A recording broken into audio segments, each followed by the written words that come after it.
Hello, कैसे हो भाई लोग। मैं रंजीत हूँ और इस वीडियो में मैं आपको एसीज़ के बारे में बताता हूँ। यार अभी समर चल रहा है, इंडिया में काफ़ी गर्मी हो रही।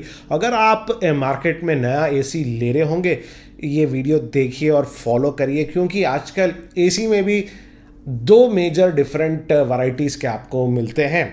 एक तो है यार अपना नॉर्मल एसी, जो पुराना टाइप ऑफ कंप्रेसर जो है, जो रोटरी कंप्रेसर है, उसके साथ आता है। लेकिन एक जो एसी है, ये करीबन 5 साल पहले आना शुरू हुए मार्केट में, लेकिन बहुत महंगे थे यार, जब इन्वर्टर एसी के नाम से रहते हैं।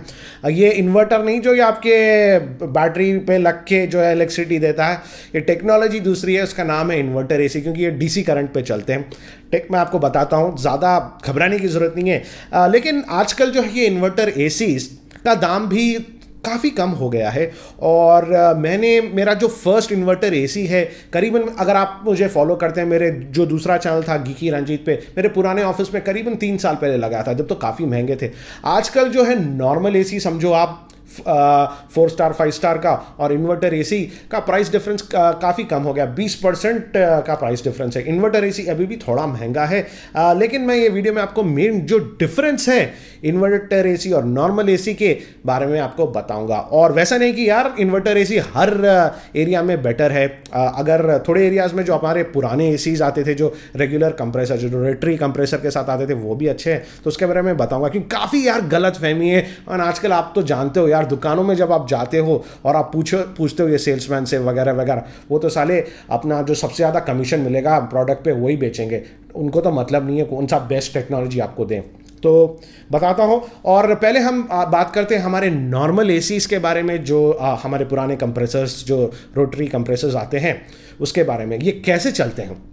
आप कभी भी अगर आपके नॉर्मल एसी में आप यूज़ करे होंगे, आप उसे जैसे ही स्विच ऑन करते हैं काफ़ी करंट खींचता है, कभी कभी आपकी लाइट भी डिम हो जाती है। क्योंकि क्या होता है ये एसीज़ में, इनका जो कंप्रेसर रहता है ये सीधा 100% पे आके चलना शुरू हो जाता है, तो एकदम वो पूरी पावर खींचते हैं और 100% पे चलते हैं। और आप नोटिस करते होंगे आपकी नॉर्मल एसी में जब वो चलता है, काफ़ी 2-3 मिनट का काफ़ी ठंडी हवा देना शुरू कर देता है यार, काफ़ी ठंडा करना शुरू कर देता है। और बीच बीच में वो बंद भी हो जाता है, जिसे हम कहते हैं थर्मोस्टेट। जैसा आपने टेम्परेचर सेट कर दिया यार 24 या 25 डिग्री और वटेवर, एक 10-15 मिनट चलने के बाद कंप्रेसर उसका बंद हो जाता होगा, आप नोटिस करते होंगे। फिर 5-7 मिनट के बाद फिर से चालू हो जाता था। तो ये जो हमारे नॉर्मल एसीज है ऐसा चलते थे, तो इनका कंप्रेसर ऑन होता था या ऑफ होता था। और जब भी ये ऑन रहते थे तो जो कंप्रेसर है 100% की स्पीड पर चलता था भाई। सो ये है हमारे नॉर्मल एसीज, ऐसे चलते हैं। लेकिन ये जो इन्वर्टर एसीज हैं, ये जो है डायरेक्ट करंट पे चलते हैं, और जो इनका जो कंप्रेसर है, ये अपना जो कंप्रेसर की स्पीड रहते हैं, जो पावर बोलते हैं आप, वो चेंज कर सकते हैं। तो करीबन लेट्स समझिए आप जस्ट अभी एसी को स्टार्ट करते हैं, आपका रूम गर्म है तो ये 100% पे चलेंगे। और जैसा आपने रूम का टेम्परेचर 25 डिग्री सेट कर दिया, तो 10-15 मिनट के बाद या 20 मिनट के बाद जब वो टेम्परेचर 25 के आसपास आ जाएगा, तो ये जो कंप्रेसर की स्पीड है, वो कंप्रेसर की स्पीड को कम कर देंगे करीबन 30 या 40% पे। तो वो टेम्परेचर जो है, जो आपने सेट किया 24-25 जो भी रहेगा, वो मेंटेन करेगा। ये कंप्रेसर बंद और खुल नहीं होएगा। तो ये मेन डिफरेंस है ये इन्वर्टर एसीज में और ये जो नॉर्मल एसीज में। और जनरली यार ये इन्वर्टर एसीज भी जो है थोड़ा आवाज़ कम करते हैं, ज़्यादा एफिशिएंट भी है। और जो एनर्जी कंजम्पशन रहता है यार, एसी का तो मेन जो खर्चा जो होता है, वो तो एक बार तो आपने एसी लगा दिया यार 30,000 40,000 जो भी है, लेकिन जो उसका रिकरिंग एक्सपेंडिचर रहता है मंथली इलेक्ट्रिसिटी बिल का, वो काफ़ी ज़्यादा होता है अगर आप बहुत ज़्यादा यूज़ करते हैं। तो इसमें इन्वर्टर एसी जो है इलेक्ट्रिसिटी कम लेता है, क्योंकि एक बार जब वो टेम्परेचर 24-25 जो भी आप सेट कर देते हैं, जो कंप्रेसर जो है वो 30 या 40% पे ही चलता है उसे मेंटेन करने के लिए, इसलिए ये इलेक्ट्रिसिटी काफ़ी कम यूज़ करता है। और मेरे हिसाब से, क्योंकि मैंने जब पुराना जो एसी था, इन्वर्टर एसी जो पहला लिया था, करीबन 3 साल पहले लिया था, और आजकल तो आप जैसे देख सकते हैं ये मेरा नया ऑफिस है, अगर आप मुझे फॉलो करते हैं। ये ऑफिस में नहीं, मैंने 3 इन्वर्टर एसी लगाया अभी, और करीबन जो इलेक्ट्रिसिटी का सेविंग है 30 से अराउंड 35% हो जाता है इन्वर्टर एसीज के साथ, नॉर्मल एसी से अगर आप कंपेयर करते हैं। लेकिन अभी मैं आपको डिफरेंसेस बताऊंगा यार। इन्वर्टर एसी हर क्या बोलते हैं रिक्वायरमेंट के लिए अच्छा नहीं है, तो मैं आपको मेन डिफरेंस बता रहा हूँ, कुछ लिख लिया था। अगर आपको इंस्टेंट कूलिंग चाहिए यार, तो मतलब आपका जो पुराना टाइप ऑफ एसीज है हमारे रोटेटरी, वो इंस्टेंट कूलिंग देंगे, क्योंकि वो जैसा मैंने बताया था, जैसा आप उसे स्टार्ट करते हैं इमीडिएटली, वो इमीडिएटली जो कंप्रेसर है 100% पे आ जाता है और काम करना शुरू कर जाता है। इन्वर्टर एसी के साथ वैसा नहीं है, जब भी आप स्टार्ट भी करेंगे उसको तो वो स्लोली रैंप अप करेगा जो 100% पे। तो मतलब जैसे आप बाइक चलाते हैं ना, स्लोली वैसा चलेगा। सो इंस्टेंट कूलिंग अगर आपको चाहिए तो मैंने नोटिस किए थे हमारे पुराने एसीज में इंस्टेंट कूल कर देता है। तो एग्जांपल मैं देता हूँ, जैसा आप लेट्स से आप बाहर थे, आप बस रूम में आए, यार रूम गर्म रहता है, बंद रहता है, गर्मी चल रही है इंडिया में, और अगर आपका नॉर्मल एसी आप स्विच ऑन कर दोगे, लेट्स से 5 मिनट में आपके रूम को कूल कर देगा, क्योंकि वो 100% पे चलता है। लेकिन इन्वर्टर एसी अगर रहेगा ये ऐसी सिचुएशन में, तो वो करीबन 10 से 12 मिनट लगेंगे उसको वो टेम्परेचर अटेन करने के लिए, क्योंकि जो वो मैंने बताया था इंस्टेंटली वो 100% पे भी कंप्रेसर को नहीं लेके जाता है, स्लोली ऊपर लेके जाता है उसको। सो इसलिए इंस्टेंट कूलिंग जो है आपको ये नॉर्मल एसी में ज़्यादा लगेगी। लेकिन एक बार जब टेम्परेचर अटेन कर लेता है ये इन्वर्टर एसी 10-12 मिनट के बाद, फिर वो कांस्टेंट टेम्परेचर मेंटेन करेगा। तो ये एक चीज़ है इंस्टेंट कूलिंग। और ये यार नॉर्मल यूजर्स के लिए तो इशू नहीं रहेगी, अगर आपका एसी कंटिन्यूसली चलता है, जैसा आप मेरा ये ऑफिस देख रहे हो, मैं दिन भर 7-8 घंटे बैठा रहता हूँ, तो कंटिन्यूसली मेरा एसी चलता है, तो इसमें प्रॉब्लम नहीं है। लेकिन अगर आप का कुछ ऐसा रिक्वायरमेंट है यार, आप आपके ऑफिस या केबिन में सिर्फ 20-25 मिनट रहते हो और बाहर आपको मतलब 40-50 मिनट रहना पड़ता है, बार बार ऐसा करना पड़ता है, आप कॉन्स्टेंटली एसी को बंद कर देते हो, तो इसमें आपका जो नॉर्मल एसी है वो ज़्यादा अच्छा चलेगा। क्योंकि इन्वर्टर एसी को अगर बार बार बंद करोगे तो वो जो कूलिंग का टाइम है इनिशियली काफ़ी ज़्यादा रहेगा। सो अगर आपका रिक्वायरमेंट ऐसा है कि आप आपके रूम में सिर्फ 10-15-20-25 मिनट रहते हो और बाहर जाते हो, फिर 1 घंटे के बाद आते हो, ऐसा है, तो आपके लिए नॉर्मल एसी अच्छा रहेगा। लेकिन अगर आप कंटिन्यूसली एसी यूज़ करते हो, जैसा आप रात में अगर ऑन कर देते हो, 7-8 घंटे यूज़ करते हो, या ऑफिस में आप जहाँ बैठते हो जहाँ कंटिन्यूसली आपका एसी चलता है, वहाँ आपको इन्वर्टर एसी ज़्यादा अच्छा रहेगा और आपको काफ़ी पावर के सेविंग्स भी देगा।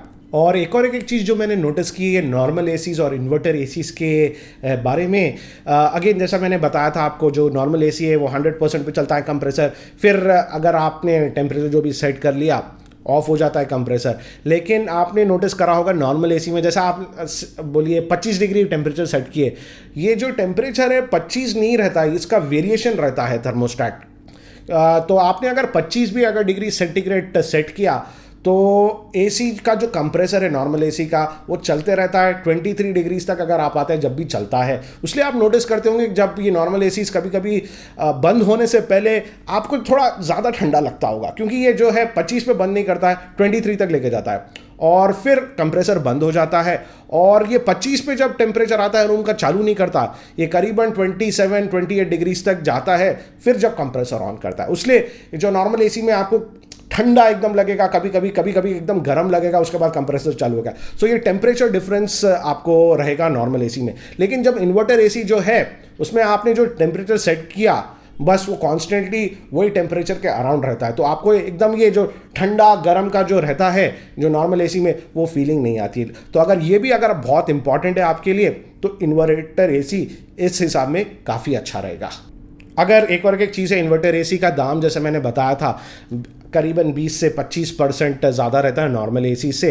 सो अगर आप एसी जो है आपका बहुत ज़्यादा यूज़ करते हो तो अगेन इन्वर्टर एसी में आप इन्वेस्ट करो। जो 20 और 25% ज़्यादा प्राइस है इनिशियली, वो आप क्या मतलब जो है आपके पावर बिल्स में सेव कर लोगे। लेकिन अगर आप एसी ज़्यादा यूज़ ही नहीं करते हो, लेट्स से समर में सिर्फ आप 2 महीने चलाते हो और बाकी साल तमाम 10 महीने यूज़ नहीं करते हो, तो वो जो प्राइस प्रीमियम आप दे रहे हो वो कवर करने को आपको काफ़ी टाइम लग जाएगा। सो ये आपके रिक्वायरमेंट के हिसाब से आपको डिसाइड करना पड़ेगा। और जो साउंड का है वो भी मैंने नोटिस किया था कि इन्वर्टर एसीज जो है थोड़ी काफ़ी साइलेंट रहते हैं कंपेयर टू नॉर्मल एसी। आजकल तो नॉर्मल एसीज भी काफ़ी साइलेंट हो चुके हैं। और अगर आपको साइलेंस के बारे में एसी में चाहिए तो यार एक चीज़ नोट करो, जो भी एसी ले रहे हो उसका जो मॉडल नंबर है, आजकल तो हर एक प्रोडक्ट की वेबसाइट हो जाती है, वहाँ जाओ और देखो उसमें डेसिबल्स में कितने डीबी उसका जो है जब फैन उसका लोअर स्पीड पे चलता है कितना है। अगर कम रहेगा मतलब वो नॉइस कम देगा, क्योंकि जैसा आप देख सकते हैं अभी मेरा ये डाइकन का एसी लगा हुआ है ये ऑफिस में, और डाइकन के एसी काफ़ी साइलेंट रहते हैं। जैसे एसी भी चल रहा है लेकिन मैं ये वीडियो रिकॉर्डिंग कर रहा हूँ, आपको पता नहीं चलेगा। तो आपके अगर ऐसे कुछ रिक्वायरमेंट है जहाँ आपको साउंड नहीं चाहिए एसी से, तो नोटिस करिए कितना साइलेंट चलता है। वेबसाइट पे जाइए और उसकी डीबी वैल्यू देखिए, क्योंकि थोड़े जो एसीज़ हैं उनका जो लोअर स्पीड पे भी फ़ैन की नॉइज़ काफ़ी ज़्यादा रहते हैं। मैंने देख चुका हूँ, कोई मेरे कज़न के पास एक एसी था जो लोअर स्पीड पे भी यार काफ़ी आवाज़ आती थी उसके फ़ैन से। सो अगर आपको वो चाहिए तो डीबी लिमिट चेक कीजिए। ये जो मेरा डाइकन का आई थिंक सो 36 डीबी के आसपास है, लेकिन थोड़े मॉडल्स है जो 32 डीबी पे भी जाते हैं। जो कम रहेगा नंबर उसका मतलब उतना साइलेंट रहेगा एसी। और एक और एक चीज़ जो आप नोटिस करते होंगे, ये पहले भी बताया था, आपके नॉर्मल एसी में जब भी उसका कंप्रेसर ऑन होता है यार, क्योंकि एकदम करंट खींचता है तो आपकी लाइट भी काफ़ी फ्लक्चुएट होती है।